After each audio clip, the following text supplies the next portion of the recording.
पाकिस्तानी से काफी तंग आ चुके हैं और जो पाकिस्तानी वीजाज हैं उनको बैन कर दिया गया है, उन पे बैन लगा दिया गया है। और वजह क्या बनी है? दोस्तों, क्या शर्मिंदगी की बात है पाकिस्तानी जो यूएई में बैठे हैं कि पाकिस्तानियों को एक अपॉर्चुनिटी दी जाती है यूएई के अंदर कि वो वहाँ पे जाएं, वहाँ पे जाके रोज़गार तलाश करें, अपने मुल्क का नाम रोशन करें, अपनी फैमिली को जो है वो खुशहाल करें और आपकी जो स्किल्स हैं वो दूसरे मुल्क में वो जाके दें।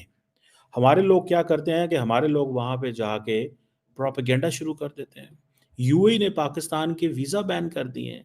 मतलब कोई तसव्वुर कर सकता था कि यूएई भी पाकिस्तान के वीज़ा बैन करेंगे?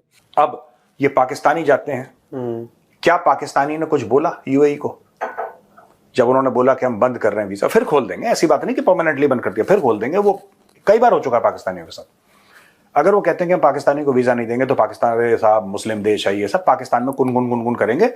सीधी सादी बात ये है कि इन्होंने ये किया क्यों, जो इन्होंने किया इस पर वाज़ेह है क्यों किया, it's very obvious why they did it, है ना। यूएई की तरफ से, सऊदी अरेबिया की तरफ से जो भिखारियों के ऊपर, पाकिस्तानी भिखारी जो जहाज भर भर के वहां पर जाते हैं, उनके लिए तो आपको पता है पहले ही उनकी तरफ से शिकायतें आ चुकी हैं कि खुदा का वास्ता है प्लीज इनको रोकें, अल्लाह हबीबी ये क्या हो रहा है, रोको वरना हम इनको यल्ला यल्ला कर देंगे। वो जब किसी को धुतकारना होता है तो वहाँ पे अरबियों का स्टाइल है यल्ला यल्ला कहने का। बिल्कुल फ्री वीजा है, वीजा ऑन अराइवल है।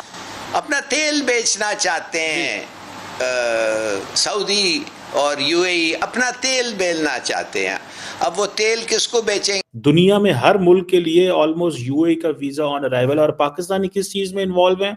चोरी, चकारी, एम्बेजलमेंट, फ्रॉड, बैगिंग, मतलब मांगने में।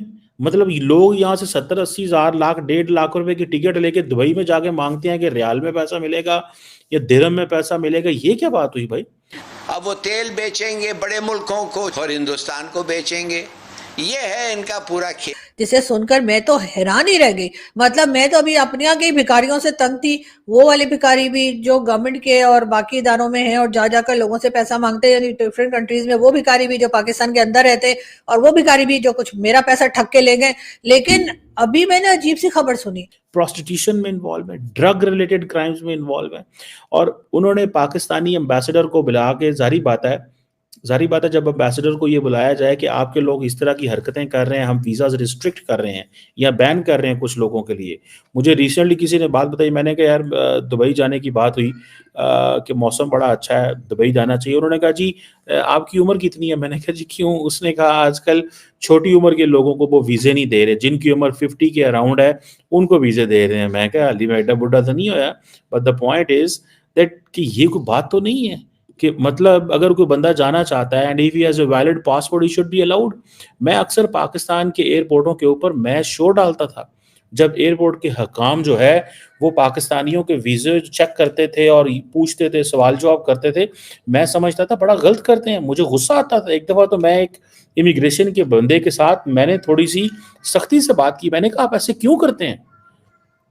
खैर वो मुझे उसने सारी स्टोरी भी बताई, डिटेल भी बताई कि लोग जो हैं 2 नंबर वीज़े लेके आते हैं और यहाँ से जाके वहाँ पे मांगते हैं। उनको कोई जॉब नहीं होती वहाँ पे, वो किसी कंपनी में काम नहीं कर रहे होते, वो सिर्फ मांगने जा रहे होते हैं। And I was shocked later on, मुझे शौक हुआ। कहाँ यूएई वहाँ पे, कहाँ भारत जो है दुबई के अंदर, अबू धाबी के अंदर इंडियन इंस्टीट्यूट ऑफ टेक्नोलॉजी खोल रहा है, और कहाँ पे हम लोग जो हैं, हमारे लोग जो हैं या वो प्रोस्टिट्यूशन में इन्वॉल्व है, बैगिंग में, ड्रग रिलेटेड क्राइम्स में इन्वॉल्व हैं। तो मुझे बताएं कि फिर क्या होगा मजीद? पाकिस्तानी सिटीजन जब वो क्राइम होता है तो वो जाके डाटा आता है ना उनके पास कि कौन क्या कर रहा है, तो वो पाकिस्तानी सिटीजन से क्यों निकलते हैं? उनके पास क्राइम डाटा आया होगा कि किस मुल्क के लोग क्या करते हैं। पाकिस्तानी निकल रहे हैं, जाते दूसरे मुल्क हैं, नाम पाकिस्तान का है, पासपोर्ट पाकिस्तान का है। अल्लाह हबीबी ये क्या हो रहा है, रोको वरना हम इनको यल्ला यल्ला कर देंगे। वो जब किसी को धुतकारना होता है तो वहाँ पे अरबियों का स्टाइल है यल्ला यल्ला कहने का। तो हबीबी हबीबी वो कहते हैं जब किसी को पुकारते हैं। तो अभी वो पाकिस्तानियों को यल्ला यल्ला बोल रहे हैं, या हबीबी हैया हैया नहीं बोल रहे, या हबीबी हैया हैया अब वो बोलेंगे भी नहीं पाकिस्तानियों को। वो कह रहे हैं कि आप प्रोपेगेंडा कर रहे हैं। अच्छा, तो जहाँ पर फिर उन्होंने सही कहा ना, जिस थाली में खाते हो उसी में छेद करते हो। वो आपको जॉब्स दे रहे हैं, वो आपको तनख्वाहें दे रहे हैं, इतनी बड़ी बड़ी सैलरीज दे रहे हैं आपको, आपके रोज़गार लगा हुआ है, आप वहाँ पे ऐश कर रहे हैं, मतलब फिर रहे हैं, इतनी आपको आज़ादी, और आप वहाँ पे उनके, आपको क्या तकलीफ़ है? यानी वो कहते हैं ना मामे बने हुए सबके, ये जो एक है ना पाकिस्तानियों के अंदर हर एक का मामा बनना, एक तो है लैके बैठ गया जे, लैके बैठ गया, मतलब अत की हुई है, अत चुकी हुई है पाकिस्तानियों ने दूसरे कंट्रीज में जाते हैं क्या चौधरी बन गए, हुन ते असी आ गए हैं ते साडा ही है, हटो बचो शुरू हो जाता है। यानी हटो बचो वहाँ पे रहने वालों को कहते हैं चलो निकलो इधर से, अब हम आ गए, हमारा ये अजारादारी यहाँ पे। वो ये बिल्कुल ऐसे ही है कि वो जो इन्वेडर्स आते थे ना, वो बस सबको निकाल नकूल के तो वो कब्जा जमा लिया उन्होंने। यूएई की बात करें, इन्होंने पाकिस्तान के लिए वीजा सर बैन कर दिया है, क्यों? देखें, सबसे पहले तो एक चीज़ है कि वीज़ा फ्री एंट्री किन ममालिक के लिए होती है, जहाँ पे इन्वेस्टर्स ज़्यादा हों या वहाँ की जो इकॉनमी है वो उस लिहाज से ग्रो कर रही हो, ठीक है। अब जब आप पाकिस्तान की बात करते हैं कि पाकिस्तान को वीज़ा फ्री 33 ममालिक ऐसे हैं जो पाकिस्तान को वीज़ा फ्री एंट्री देते हैं, उनमें मुझे कोई एक बता दें जो पहली 50 इकोनॉमीज़ में आता हो। कोई भी नहीं है, कोई ऐसा ममालिक ऐसा नहीं है जो पहली 50 इकोनॉमीज़ में आता हो। जिनमें वीजा फ्री है उनमें 16 साल से कम और 52 साल से ज्यादा उम्र। ठीक है, वो पाकिस्तानियों में बड़ा प्रॉब्लम है।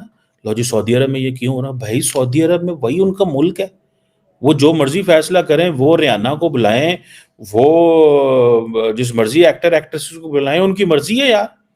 आप कौन होते हैं किसी को बताने वाले, डिक्टेट करने वाले? जो यूटर्न मैं कहता हूं सऊदी अरब ने लिया है, वो यूटर्न पूरी दुनिया के मुसलमान ममालिक को लेना चाहिए। लेकिन मसला ये है कि ये झूठियां डेमोक्रेसी है ना, साड़ी तो झूठी डेमोक्रेसी है ना, मुंह की लिप सर्विस, बड़ी झूठियां डेमोक्रेसी कैसे ये सारा कुछ कर सकें? वो तो कर सकते हैं। हमारे मुल्क में तो एक छोटा सा कंसर्ट हो जाते, वो कहते नया की हो गया, इधर जाहिल मौलवी बाहर खड़ा होकर निकलेगा और कहेगा ओहो अच्छा इस्लाम खतरे में पड़ गया। कहीं पे गाना बजाना होगा कि इस्लाम खतरे में, लोग बुरा बच्चा कहते हैं ना। बच्चे आज के ज़माने में दे बिलीव कि यार हर बंदे के हाथ में गैजेट है, कोई म्यूज़िक सुनना चाहता है, कोई तफरीह करना चाहता है, कोई कव्वाली सुनना चाहता है, कोई अपना टैलेंट जो है वो दिखा रहा है, कोई कुछ कर रहा है, कोई कुछ कर रहा है। तो आप कौन होते हैं? आप कौन हैं? ठीक है, अगर यूएई और सऊदी अरब एक प्रोग्रेसिव इस्लामिक कंट्री बनना चाहते हैं and they believe those who want to pray religion they are supposed to practice Islam, आप प्रैक्टिस करें। आप सिनागॉग जाएं, आप मंदिर जाएं, आप गुरुद्वारे जाएं, आप जिधर दिल करता है चर्च जाएं। अब अगर वो लोगों को ये चॉइस दे रहे हैं तो आपको किस चीज की तकलीफ हो रही है? तुम कौन से बेहतरीन मुसलमान हो? अगर इतनी मुसलमान हो तो ये प्रोस्टिट्यूशन में क्यों इन्वॉल्व हो? तुम इतने मुसलमान हो तो ये चोरी चकारी में तुम्हारा नाम पहले क्यों आता है? तुम इतने हाजी इस्लामी हो तो ये ड्रग्स क्यों यूएई में जाके बेचते हो? अगर आप लोग इतने मुसलमान हैं तो ये बकारी बन के क्यों वहां पे बैठे हुए हैं भाई? आप उनको बता रहे हैं कि हमने मुल्क कैसे चलाना है। You are telling the Emiratis and Saudis how to run the country. आप उनको बता रहे हैं कि मुल्क कैसे चलाना है। और what a shame for us कि हमारी अपनी मॉरल